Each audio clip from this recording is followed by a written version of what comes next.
사랑하는 성도 여러분, 하나님을 믿는 성도가 이 땅을 살아갈 때 환난을 당하게 됩니다. 마땅히 당하게 되어 있어요. 언제나 평탄함과 또 박수와 안락함이 기다리는 것이 아니라 우리의 인생은 고난의 십자가가 기다리고 있음을 성경은 우리에게 말씀해 주고 있습니다. 실제로 성경의 인물들 중에 평탄하게 살았던 사람은 거의 단 한 사람도 없습니다. 이사야를 보십시오. 평생을 핍박을 당했습니다. 마지막에는 톱으로 켜서 죽임을 당하는 순교를 했습니다. 나무 안에다 넣어놓고 톱으로 쓸어버렸어요. 절단을 낸 거죠. 그렇게 해서 순교당한 사람이 바로 이사야였습니다. 뿐만 아니라 여러분, 예레미야는 평생 조롱을 당하고 이리저리 끌려다가 엄청 젊었을 때 부름을 받았죠. 거의 오랫동안 사역을 했어요. 예레미야가 눈물의 선지자. 그래서 그렇게 어려움을 당하다가 나중에는 애굽에 가서 죽었지요. 다윗은 광야에서 유리방황했고 모세는 40년 동안 광야에서 고된 훈련과 연단을 받았습니다. 바울은 고린도후서 11장 23절에서 33절에 보면 자신이 겪은 고난을 처절하게 묘사하고 있어요. 바울이 겪은 그 고난의 모습을 보면 31년 동안 그 사역의 현장을 봤는데 어떻게 저렇게 힘들게 사역을 할 수 있을까? 참 하나님의 은혜가 아니면 할 수 없는 것이다 라는 거죠. 베드로를 보십시오. 예수님의 수제자 베드로는 마지막에 십자가에 거꾸로 달려서 죽은 그런 순교를 당했습니다. 자, 이들이 다 공통점이 무엇이에요? 공통점이 있습니다. 그 공통점은 바로 세상에서는 너희가 환난을 당하나 그랬습니다. 세상에서는 너희가 뭘 당한다고요? 환난을 당하나 그랬습니다. 환난을 당하나. 이것이 바로 성도의 모습이에요. 성도의 모습. 그런데 그들의 마지막 모습은 모두 다 승리자였다라는 사실입니다. 우리가 세상으로부터 미움을 받아도 그것은 어쩔 수 없는 일입니다. 세상이 우리를 미워한다고 해서 하나님께 속한 우리의 신분을 우리는 내팽개칠 수가 없는 것이죠. 그렇다고 다시 세상으로 돌아갈 수도 없는 것입니다. 요한일서 한번 보실까요? 시작. 이 세상이나 세상에 있는 것들을 사랑치 말라. 로마서 12장 5절을 보겠습니다. 너희는 이 세대를 본받지 말라. 세상과 세상의 모든 것들을 사랑하지 말고 그리고 이 세대를 본받지 말아라 라는 거죠. 자, 하나님께서 왜 이 세대를 본받지 말라 그랬는가? 왜 세상과 이 세상의 것들을 사랑하지 말라 그랬는가? 자, 우리 모두가 여러분 세상에 속한 자가 절대 아니기 때문에 그래요. 그러므로 우리는 세상과 소속이 달라서 혹은 세상과 동일하지 않아서 우리가 미움을 받는 것을 감수를 해야 된다라는 거죠. 자, 요한복음 15장 21절 한번 볼까요? 시작.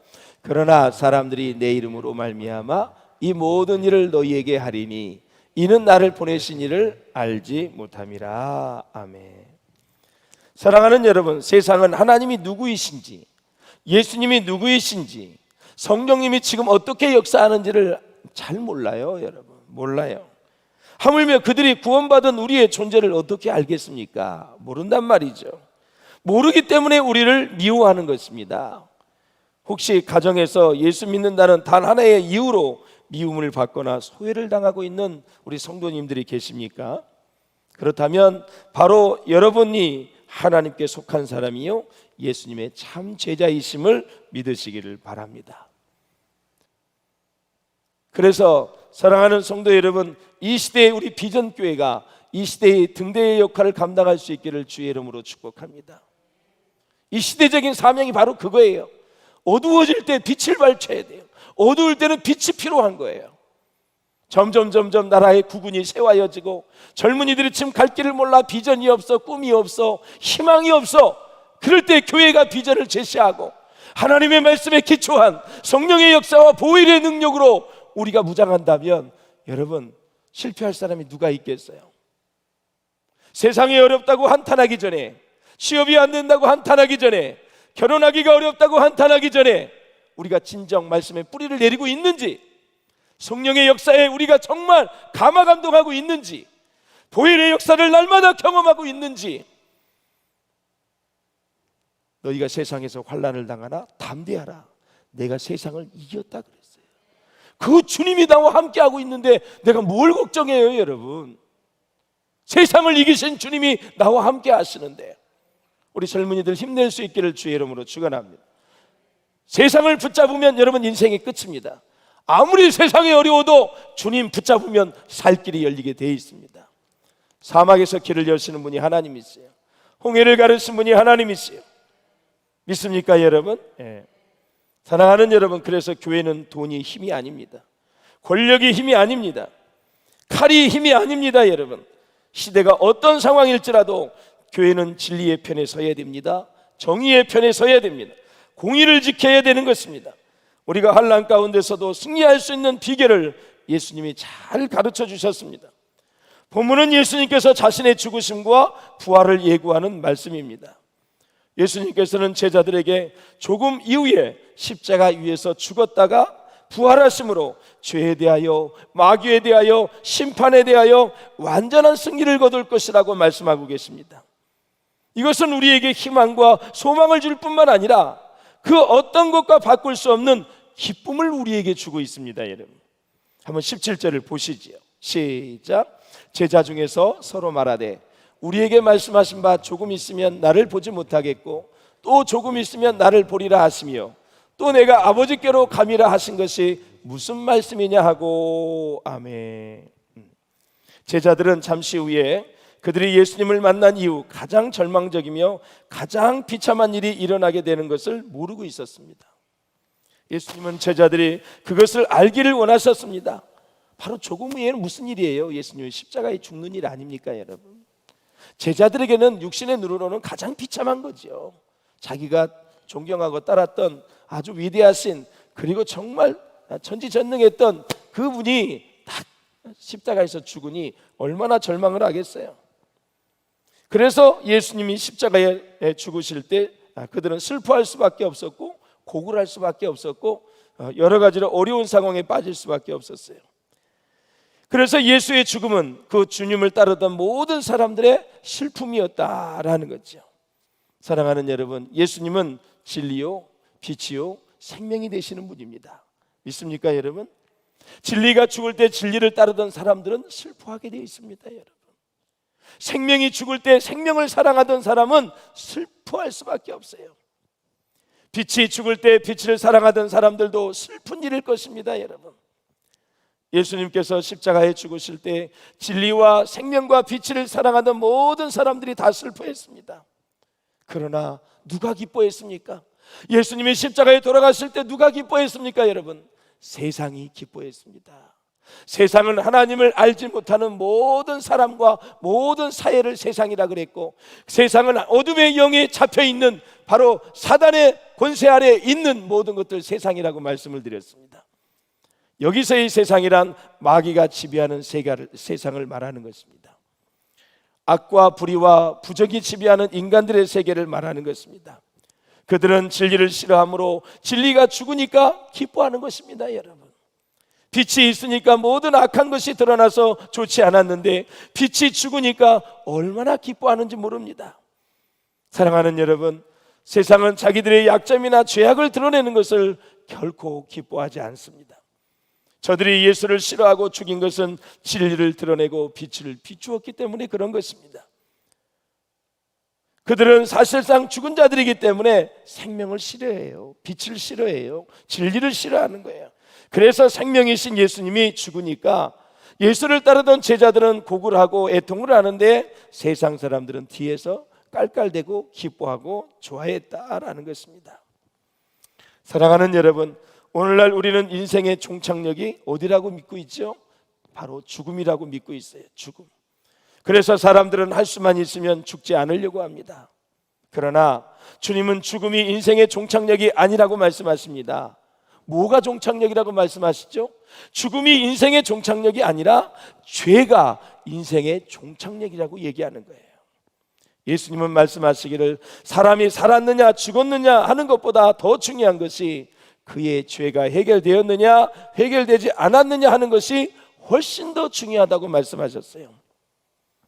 죽음은 바로 극복될 수 있다라는 사실을 가르쳐준 게 나사로가 죽었다가 다시 살아난 사건입니다. 죽음 별거 아니다라는 거죠. 제일 중요한 것은 내가 죄에서 사함받고 하나님의 은혜 가운데 자유함을 누리면 죽음을 극복할 수 있기 때문에 죽음을 두려워하지 말고 죽음을 극복하게 해주는 죄사함을 받으라라는 거죠. 그 죄의 문제를 해결하기 위해서 예수님이 이 땅에 오신 것 아닙니까, 여러분? 그래서 예수님이 십자가에 죽으시고 부활하심으로 다시는 사망이나 죄가 나를 이기지 못하고 나를 비참하게 할 수 없다라는 사실입니다. 주님은 죄에 대하여 여러 가지 말씀을 하시는데 정말 죽음에 대해서는 하나도 두려워할 것이 없다고 말씀하십니다. 잠시 후면 제자들은 주님이 가장 비극적인 죽음을 목격하게 될 것이다. 주님께서 가장 비참하게 죽을 것을 이제 제자들은 목격하게 될 것이다. 그러나 그것이 끝이 아니라는 거예요. 끝이 아니라는 거예요. 주님은 죽음을 이기고 부활하신 몸으로 그들 앞에 다시 나타날 것이며 제자들에게 엄청난 기쁜 소식을 줄 것이다라는 거예요. 그래서 제자들이 보는 앞에서 이제 승천도 하시고 너희들과 본 그대로 다시 오리라고 또 소망의 메시지를 주시고, 그래서 예수님이 십자가를 지심으로 우리는 놀라운 축복을 받게 된 것입니다. 무슨 축복일까요? 그것은 바로 어느 누구도 빼앗아갈 수 없는 기쁨을 우리가 가질 수 있게 되었다라는 거예요. 기쁨을. 바울 서신을 보십시오. 빌립보서 한번 보실까요? 시작. 주 안에서 항상 기뻐하라. 내가 다시 말하노니 기뻐하라. 데살로니가 전서 한번 보실까요? 시작. 항상 기뻐하라. 골로새서 한번 보세요. 기쁨으로 모든 견딤과 오래 참음에 이르게 하시고. 이게 다 지금 감옥에서 쓴 서신입니다. 감옥에서 가장 기뻐하고 있는 바울의 모습을 볼 수가 있어요. 당시의 감옥은 정말 처참했어요, 여러분. 앉을 수도 없어. 물이 철펑철펑해고 습기가 많아가지고 진짜 처참해. 지금은 불도 넣어줘, 밥도 떼봐, 새끼 다 줘, 때로는 고기도 갖다 줘. 세상에 정말 이 바울이 있을 때 감옥은요, 그 지하 3층이야. 이건 정말 비참한 거예요. 그런데 그 안에서도 예수님이 함께 계시기에 기뻐하는 거예요.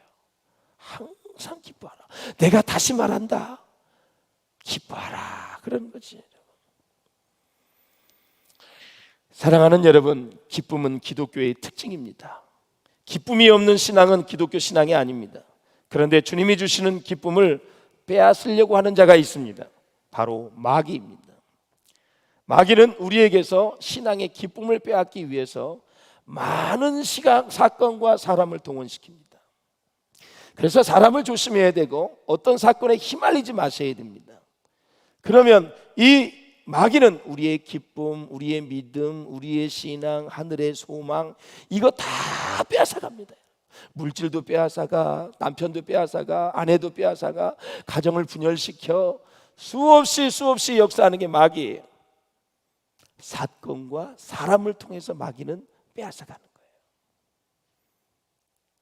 사랑하는 여러분, 그러나 예수님이 부활의 감격을 우리에게 주셨는데 예수님의 부활의 감격을 안고 사는 사람은 절대 이 기쁨을 빼앗기지 않는다라는 것입니다. 마귀는 어두움을 가지고 빛으로 사는 사람의 기쁨을 빼앗으려고 합니다. 24절을 보면은 그날 납니다. 그날이 뭐냐? 성령이 오시는 날을 이야기하는 거예요. 그리스도인들에게 있어서 가장 중요한 것이 뭐냐? 성령을 받는 일입니다, 여러분. 너희가 세상을 환난을 당할 때 그날에 주의 성령을 너희에게 보내주시겠다라는 거죠. 성령을 받으면 다 되고 다 문제가 해결되는 것입니다. 성령을 받지 않으면 다 어렵고 다 힘들지만 성령을 받으면 다 해결되고 다 알게 되고 예수님이 말씀한 게 다 이해되어지고 환난과 핍박도 견뎌낼 수 있다. 기쁨이 충만하다라는 것입니다. 그 기쁨을 누가 빼앗을 수 있을까요? 그렇다면 성령을 받은 후에는 어떻게 해야 되는가? 23절과 24절은 성령을 받은 이후에 크리스찬들에게 아주 매우 중요한 지침을 우리에게 주고 있어요. 성령을 받은 이후에 뭐 해야 되냐? 기도하라라는 것입니다. 기도하라. 기도 속에 깊은 축복이 있기 때문에 그렇습니다. 24절 보세요. 시작. 지금까지는 너희가 내 이름으로 아무것도 구하지 아니하였으나 구하라. 그리하면 받으리니 너희의 기쁨이 충만하리라. 아멘. 기도 속에 충만한 기쁨을 가지게 되는 축복이 있다라는 거죠. 여러분 존 본연의 철로 역정을 잘 아시죠? 꼭 한번 읽어보세요. 자, 그리스도인들이 그 책에 보면 구원을 받은 이후에 천국길을 가는데 갑자기 길에 사자 2마리가 있습니다. 아무도 지나가지 못하고 있는 장면이 나옵니다. 너무 무서운 거예요. 사자 2마리가. 그리스도인들도 이제 두려워하여 가지 못하고 있으니까 그 철로 역정에 보면 전도자가 이렇게 말합니다. 오 순례자여, 발을 보라 그래. 발. 사자의 발을 보라. 사자가 막 으르렁대고 있어요. 막 공격을 하려고. 그런데 전도자가 발을 보라 그랬어요. 발을 보니까 사자의 발에 쇠사슬이 메어져 있는 거예요. 옴짝달싹 못하는 거예요. 소리는 지르지만 덤벼들 수는 없다라는 것이죠. 그것이 바로 예수님이 우리에게 주신 승리인 줄로 믿습니다. 원수마귀 사단의 세력이 아무리 으리렁거려도 예수의 피로 무장하고 성령의 권능으로 우리가 대적을 탁 하고 구원의 투구와 믿음의 방패를 가지고 진리의 허리띠를 띠고 복음의 평안한 신을 갖고 우리가 성령의 검 말씀을 딱 가지고 전신갑주를 입으면 영적으로 무장하면 우리는 승리할 수 있다라는 사실입니다. 이것이 바로 우리에게 주신 승리다. 그래서 성령 충만하여 기도하는 사람에게 이러한 승리가 계속 이어질 수 있다라는 거죠. 사랑하는 여러분, 보혜사 진리의 성령님이 행하시는 모든 사역은 예수 그리스도를 영광스럽게 하는 데 그 목적이 있습니다. 진리의 성령님은 부활의 메시지를 전하십니다. 그래서 성령님과 십자가는 하나의 관계입니다. 하나의 관계. 더 구체적으로 말씀을 드리면 보혈의 강이 곧 성령의 강인 것입니다. 그래서 진정한 성령 체험은 보혈 체험이 되는 것이고요, 보혈 체험은 성령 체험이 되는 것입니다. 성령이 충만하다는 것은 이 사람은 지금 보혈이 충만한 거고, 보혈이 충만하는 것은 성령이 충만한 것입니다. 이것은 뗄래야 뗄 수가 없습니다. 보혈의 능력으로 제사함 받고 그때 성령이 임하지 않습니까? 할렐루야. 성령이 충만하면 보혈의 능력을 마음껏 누리는 것입니다, 여러분. 그러니까 빈익빈 부익부 현상이 영적인 현상에도 있다라는 거죠. 그래서 성령님의 역사가 임하시면 우리의 모든 죄를 사함받는 그 보혈의 체험이 동시에 일어나게 되는 거예요. 그래서 우리의 믿음에서 부활의 정점이 되는 이유는 뭐냐? 부활이 죽음의 권세를 이겼기 때문에 그렇습니다. 그래서 보혈의 능력과 성령의 충만과 부활의 능력은 다 동시에 일어나는 일이에요. 따로 구분되는 게 아니에요. 다 동시에 일어나는 일이에요. 내가 철저하게 죄를 회개했어. 보혈을 의지해서 죄를 회개했으면 성령이 이미 역사한 거잖아요. 그러면 죄를 이기는 게 부활의 능력이에요. 그러니까 부활의 능력, 보혈의 능력, 성령의 권능은 동시에 같이 일어나는 사건이다. 동시에. 사랑하는 여러분, 그렇습니다. 기독교는 죽음으로 끝나는 종교가 절대 아니다라는. 여러분, 이집트의 신앙을 한번 보십시오. 옛날에 애굽이었고 지금 이집트의 신앙은 죽음의 종교입니다. 따라서 그들은 성지순례를 가보고 이집트를 가보면 스핑크스를 얼마나 크게 만들었는지 모릅니다. 피라미드가 얼마나 큰지 모릅니다. 일평생 무덤을 만드는 것이 그들의 종교적인 행위였습니다. 예수님은 그러나 죽으시고 3일 만에 부활하시면서 곡하고 애통하던 제자들은 아주 기뻐할 것이라고 말씀하고 있는 것입니다. 그러므로 부활 생명은 모든 것을 다시 살아나게 합니다. 여러분, 망해도 일어설 수 있고 병들어도 치유될 수 있고 죽지 않고 죽더라도 다시 살아나는 것이 부활의 능력, 보혈의 능력, 성령의 권능이다라는 것입니다. 그렇습니다. 우리가 부활의 믿음을 가진다면 세상에서 어떤 일을 만나도 두려워하지 않게 됩니다. 예수님은 우리가 이 세상에서 많은 환난을 당하게 될 것을 이미 알고 계십니다. 왜냐하면 여전히 이 세상에는 죄가 있고 마귀가 있고 악이 있기 때문에 그렇습니다. 그러나 예수님은 우리에게 담대하라고 말씀하십니다. 왜냐하면 내가 세상을 이겼노라 선포하셨습니다. 그렇다면 우리에게 있어서 진정한 환난은 무엇일까요? 이 시대의 환난은 무엇일까요? 그것은 바로 예수님께서 바로 어려움 가운데서 우리가 믿음을 굳게 서지 못하고 인간적인 생각을 하는 것이 환난입니다. 믿음 없이 인간적인 생각을 하는 게 환난이에요. 또 뭘까요, 여러분? 그것은 바로 우리에게 주신 예수님께서 해놓으신 그 모든 것을 믿지 못하고 내 힘으로 이기려고 하는 것이 환난입니다. 믿음 없이 내 생각대로 사는 것이 환난이고, 예수님이 해놓으신 모든 것들을 믿지 못하고 내 힘으로 이기려고 하는 것이 환난이다. 이렇게 살면 우리는 실패합니다. 승리할 수가 없어요.